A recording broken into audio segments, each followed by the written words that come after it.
Khasiat rosebud yang ramai tak tahu.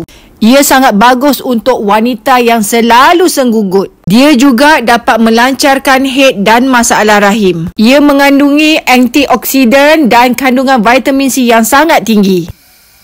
Korang, kalau yang original memang bau ros dia tu memang semerbak korang. Ni korang ambil 5 sahaja, okey. Lepas tu korang bancuh dengan air suam.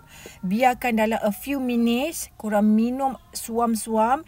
And then kelopak bunga ni korang boleh makan.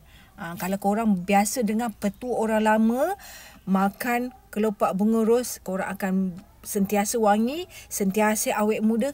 Tolong percaya dengan petua orang lama. Kalau korang nak dalaman korang cantik, dalaman korang wangi, perlu korang wangi, cek bunga korang wangi, pergi tengok dekat beg kuning kok ya. Sekarang pergi beli